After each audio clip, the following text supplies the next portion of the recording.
Comment optimiser vos cours de FLE? Alors, j'ai décidé de consacrer cet article pour pouvoir vous donner quelques conseils dans le but de vous aider à progresser de façon régulière. En effet, depuis que j'enseigne le FLE, il m'est régulièrement arrivé de voir des étudiants qui progressent, mais qui progressent trop lentement par rapport à leurs objectifs, et donc des étudiants qui deviennent frustrés par leurs résultats, tout en admettant qu'ils devraient améliorer leur stratégie. Alors aujourd'hui, nous allons parler stratégie d'apprentissage, optimisation de vos cours et rendement. On dirait un cours d'économie. Donc, l'efficacité du cours de FLE. Alors, il me semble très important d'envisager votre cours de français non pas comme un tout complet et fini, mais plutôt comme un maillon très central de votre apprentissage, mais un maillon. Votre cours n'est pas là pour tout faire, il ne le peut pas. Le temps passé en cours est toujours insuffisant par rapport à des objectifs d'apprentissage qui sont relativement lourds.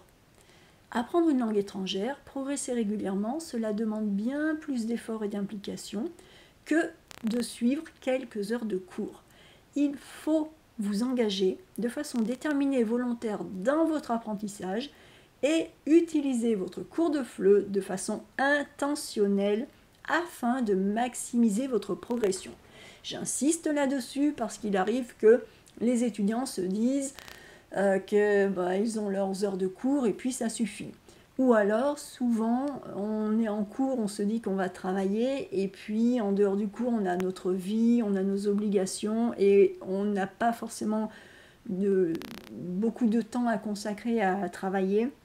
Mais il faut, si vous faites l'effort de suivre des cours de français, des cours de FLE, eh bien, essayez de trouver, même si ce n'est que 10 minutes par jour, mais essayez de trouver un petit peu de temps entre vos cours pour maximiser vos cours.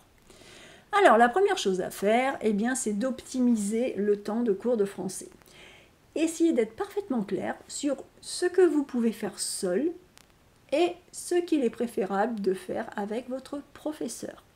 Parce que tout l'intérêt d'un cours, c'est de faire avec le soutien de votre professeur, ce qui vous serait difficile de faire tout seul. Donc, il faut en profiter au maximum. Le cours de langue, ça va vous servir à parler, à tester vos hypothèses, à vous entraîner à poser des questions, à comprendre et aussi à revenir sur ce que vous n'avez pas bien compris. Il faut utiliser votre professeur comme une ressource et il faut utiliser cette ressource professeur autant que possible. Donc, je vais y revenir dans cet article, mais il faut vraiment dissocier, faire la différence entre ce que vous pouvez apprendre seul, ce que vous pouvez travailler seul, ou pas forcément apprendre, mais au moins réviser, consolider seul, et ce qu'il est préférable de travailler avec votre professeur. Et c'est ça, optimiser votre temps de cours de français. Votre temps de cours de français est vraiment un temps dans lequel vous utilisez votre professeur comme une ressource qui va vous aider à progresser. Et non comme quelqu'un qui vous aide à faire des exercices purement mécaniques et linguistiques. Alors justement, les exercices. Est-ce qu'on fait les exercices en classe ? Alors, je vous réponds oui et non parce que cela dépend du type d'exercice. S'il s'agit d'exercices structuraux, c'est-à-dire par exemple des exercices à trous, des exercices de conjugaison pure et dure ou des QCM, alors il me semble qu'il vaut mieux que vous les fassiez de façon autonome et que vous réserviez du temps de qualité avec votre professeur de français, soit pour des points non compris dans les exercices, ou alors pour voir d'autres points. Donc ce que j'entends par des exercices de conjugaison pure et dure, c'est par exemple, vous avez une faiblesse sur la conjugaison des verbes irréguliers au présent, et bien cela, vous trouvez des exercices, vous avez un livre de conjugaison, enfin il y a des tas de ressources, et vous le faites chez vous parce que c'est du par cœur. Savoir que le verbe soutenir, c'est tu soutiens, et nous soutenons et ils au pluriel soutiennent 2 NENT, eh bien cela s'apprend par cœur, vous n'avez pas besoin de dépenser, voire gaspiller du temps en cours. En cours, il est plus important d'essayer de comprendre comment utiliser ces conjugaisons, comment les utiliser correctement, voir les subtilités de certaines concordances des temps. mais savoir que tu manges s'écrit avec un S et tu veux s'écrit avec un X, ça, vous pouvez le faire tout seul. Et si vous le faites tout seul, eh bien, vous gagnerez du temps, vous libérerez du temps pour pouvoir faire des choses plus intéressantes et plus complexes avec votre professeur. Donc pour ce qui est des exercices, que ce soit pour la conjugaison du subjonctif, du plus que parfait, du présent, il y a des choses qui sont purement par cœur en français, l'orthographe c'est pareil. Ça, si vous pouvez, essayez de travailler tout seul parce que vous ne prenez pas beaucoup de risques et puis cela vous permet de dégager du temps de qualité en cours. Maintenant, s'il s'agit d'exercices impliquant une manipulation de la langue qui soit plus complexe et plus large, comme par exemple résumer ou écrire un texte, alors il est possible de les faire en classe. Mais sous certaines conditions. Si jamais vous vous mettez dans un coin et puis pendant 10 minutes c'est silence complet, vous écrivez votre texte, ça ne sert pas à grand chose, autant faire vos exercices chez vous. Par contre, si en faisant vos exercices, cela génère une interaction, et donc soit vous êtes en train de travailler en binôme, ou alors vous faites votre exercice avec votre professeur, dans ce cas, c'est intéressant, parce que si vous êtes avec votre binôme, eh bien vous allez échanger en français, échanger vos points de vue, confronter vos hypothèses, négocier. Si vous travaillez avec votre professeur, vous allez devoir vous exprimer sur ce qui vous pose problème, ce qui est délicat, et puis vous allez donner beaucoup d'informations à votre professeur pour que votre professeur comprenne ce qu'il va être important de travailler comme point, qu'est-ce qui bloque et quelles sont vos faiblesses. Donc dans ces cas-là, oui, il peut être intéressant de faire des exercices en cours. Alors, corriger les exercices en classe, est-ce que c'est intéressant ? Eh bien, encore une fois, tout dépend de la richesse de l'interaction et de l'échange qui vont être générés, créés par la correction. Donc, on en revient à la même chose. S'il s'agit d'exercices de conjugaison très simples, basiques, des exercices qui ne nécessitent que la restitution d'un apprentissage par cœur, alors autant que la correction ne soit pas faite en cours. Ça ferait perdre du temps inutilement. Enfin, c'est pas vraiment perdre du temps, mais c'est que ça empêche de maximiser et d'optimiser le temps avec votre professeur. C'est surtout ça. En revanche, s'il s'agit de la correction d'un texte ou de problèmes linguistiques un peu plus complexes, comme résumer, faire une synthèse, donner son avis, eh bien là, la correction est très intéressante à faire en cours parce que vous allez pouvoir bénéficier d'explications riches et variées. Dans ce cas-là, autant procéder à leur correction en cours avec les explications de votre professeur. Et encore plus parce que si jamais vous vous entraînez à faire un résumé ou une synthèse seul face à un livre, le livre va vous donner un résumé ou une synthèse type. Et la réalité, c'est que si on donne un résumé ou une synthèse à faire à 10 personnes, on va avoir 10 résumés et 10 synthèses différents. Parce que chaque personne va utiliser ses propres formulations, sa façon d'écrire, chaque personne va prendre un exemple plutôt qu'un autre, et donc on a un panel de résumés, de synthèses possibles. Le seul problème, c'est que si vous faites ce genre d'exercice seul face à un livre, le livre ne peut pas prendre en considération toutes les possibilités, donc le livre offre une correction type, et autant pour certaines tournures ou certains exemples, vous allez comprendre que vous avez fait faux ou juste, autant parfois vous allez naviguer dans une zone de gris et le livre ne pourra pas vous répondre. Et donc dans ces cas-là, il est intéressant de corriger les choses plus complexes, il est intéressant de les corriger avec un professeur, parce que votre professeur pourra vous dire, là, ce que tu ou vous avez écrit, eh bien, c'est acceptable dans ce contexte, là ça aurait été acceptable dans tel contexte, mais dans ce contexte-là ce n'est pas possible, et le professeur peut vous donner une foule d'indications qu'un livre ne vous donnera pas. Donc voilà pour la correction des exercices en classe, encore une fois, si ce sont des choses un peu complexes qui génèrent une interaction, oui, c'est à faire en classe. Alors, faire levier des apprentissages entre deux cours, et oui. Je suis toujours dans la même idée, optimisez vos cours, profitez autant que possible du soutien de votre professeur. C'est une excellente idée, c'est une excellente démarche et c'est à faire. mais cette démarche sera décuplée, c'est-à-dire multipliée par 10 au moins, si vous êtes actif entre vos cours. Parce que si vous attendez uniquement de revenir en cours, eh bien vous aurez oublié une partie des choses, vous n'aurez pas fixé les choses, et il faudra fatalement faire des révisions en cours, et donc on ne sera pas dans cette optimisation du cours de langue.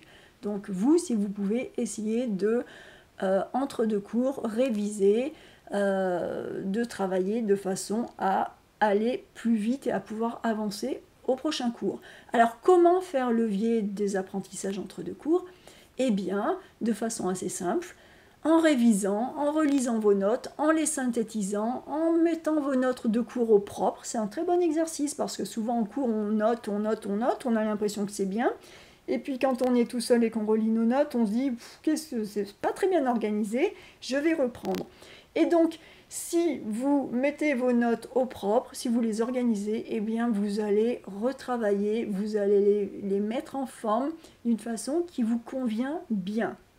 Et puis, vous pouvez également, de votre côté, faire des exercices supplémentaires, des exercices qui vont vous aider à mémoriser, à pratiquer des choses simples et, encore une fois, faciles à corriger seul, avec une grammaire ou un dictionnaire. Donc, utilisez le temps entre vos cours pour renforcer vos connaissances, pour améliorer votre grammaire, revoir vos conjugaisons. En français, il y a beaucoup de choses à faire. Voilà, grammaire, conjugaison, orthographe. Ce sont autant de choses qui sont nécessaires pour s'assurer de bonnes bases linguistiques, mais qu'il est inutile de faire en cours avec votre professeur. Par contre, il faut être conscient que si vous ne faites pas cet effort en dehors de vos cours, eh bien il y a bien un moment où c'est avec votre professeur qu'il faudra le faire, parce que votre professeur va se rendre compte que vous êtes en train d'accumuler du retard sur le plan linguistique, et donc le professeur devra faire avec vous le travail que vous ne faites pas en dehors des cours. Et là, vous ne serez plus du tout en train d'optimiser vos heures de cours, vous serez en train de faire des choses un peu basiques, mais qui sont nécessaires. Et donc, il est dommage de devoir passer un cours à conjuguer des verbes, au lieu d'utiliser ces verbes et de s'entraîner à les intégrer à un texte, par exemple. Donc, souvenez-vous, si vous fournissez l'effort pour maximiser l'apprentissage purement linguistique, comme la conjugaison, l'orthographe, en dehors du cours, eh bien, vous vous donnez dans ce cas-là la possibilité d'avoir l'aspect linguistique de la langue comme un outil. Et ça, c'est très très important. Un outil que vous pourrez essayer de manipuler à un niveau plus complexe en cours avec l'aide de votre professeur. C'est bien plus intéressant et ça permet de mieux progresser. Donc souvenez-vous, ça c'est très important. Voyez la langue comme un outil. Et chez vous, vous vous entraînez à manipuler cet outil, vous vous entraînez à avoir cet outil bien en main, de façon à après pouvoir faire des choses plus complexes avec votre professeur. Enfin, mon dernier conseil, c'est de vous entraîner régulièrement, même sans le soutien d'un professeur. Donc, comme je le dis, j'en reviens toujours à la même idée, parce que oui, j'ai de la suite dans les idées, ça veut dire que je suis un petit peu têtue et obstinée, mais c'est pas grave. Mon conseil, c'est vraiment ça, travaillez autant que vous pouvez de votre côté, de façon à entretenir un contact avec la langue française. Il faut apprendre, mémoriser, de façon à avoir une base à exploiter en cours. Donc dans cet article, je vous ai recommandé de faire des exercices, seuls par exemple, des exercices faciles à corriger, conjugaison, grammaire, vocabulaire.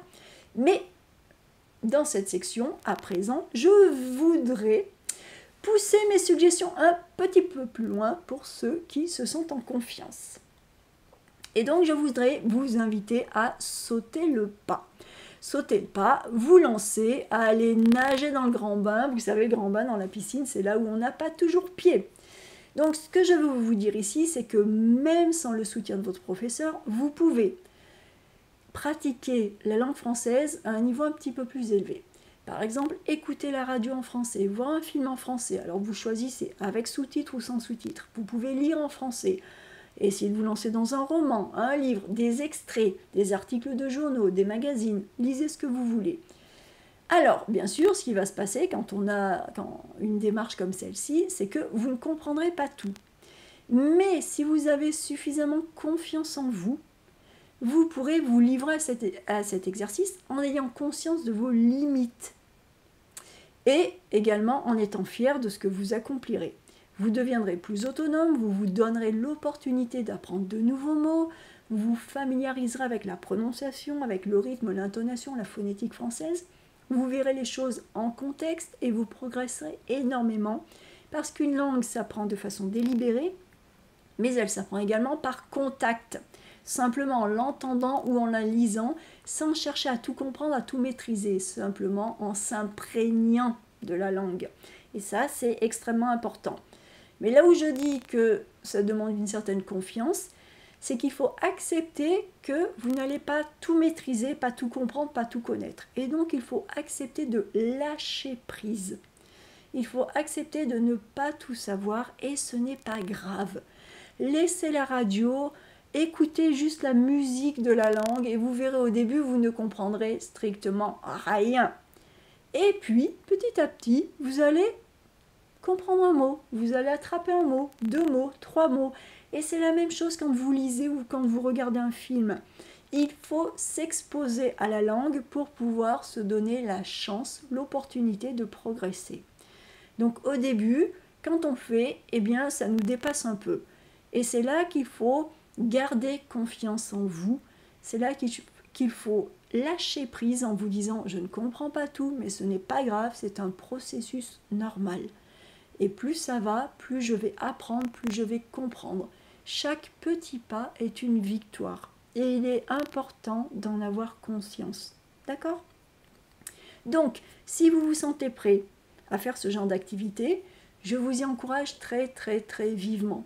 Parce que cela vous permettra d'être au contact d'une langue française authentique, une langue qui sera sortie de son contexte pédagogique et vous en retirerez de grands bénéfices. Donc faites-le. Me voilà donc arrivé vers la fin de cet article et je vous dis que comme souvent j'ai été bavarde, mais c'est pas grave, j'aime bien parler avec vous.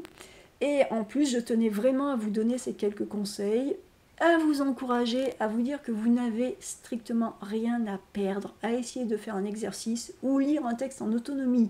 La pire des choses qui puissent vous arriver, c'est de rester coincé en route. Ah ben voilà, c'est pas la fin du monde. Et là, dans ce cas-là, eh bien, si vraiment vous pataugez, si vraiment vous ne vous en sortez pas, vous aurez toujours la ressource de demander à votre professeur au cours suivant. Voilà, donc pensez bien à regarder le verre à moitié plein, soyez optimiste, vous pratiquez la langue, vous la côtoyez, vous révisez, vous apprenez, vous mémorisez, vous vous imprégnez de plein de choses sur lesquelles vous pourrez vous appuyer par la suite. Et ça, c'est extrêmement important. Donc voilà pour cet article. Je tenais vraiment à partager ça avec vous parce que c'est important. On n'y pense pas souvent, mais c'est vraiment quelque chose à faire. Il y a des choses assez simples que l'on peut faire, des stratégies à mettre en place. Soyez réguliers. Ne vous dites pas que vous allez travailler 4 heures chaque jour. Ce n'est pas comme cela qu'on y arrive. Enfin, sauf si vraiment c'est dans votre façon de faire, hein, je ne vous empêche pas. Mais si vous n'avez pas vraiment l'habitude, fixez-vous des choses toutes simples, 5 minutes, 10 minutes, et puis augmentez tout doucement. Faites-vous plaisir, écoutez la radio, regardez quelque chose, lisez un paragraphe, 2 paragraphes. Allez doucement, allez à votre rythme, mais soyez en contact avec la langue. Et pensez bien à voir la langue comme un outil par certains aspects. Et donc, il y a des choses que vous pouvez travailler vous-même, seul, en autonomie, de façon à gagner du temps avec votre professeur, de façon à pouvoir faire des choses intéressantes et des choses plus complexes avec votre professeur. Donc voilà, j'en ai fini, je vous souhaite un bon apprentissage et je vous dis à très bientôt.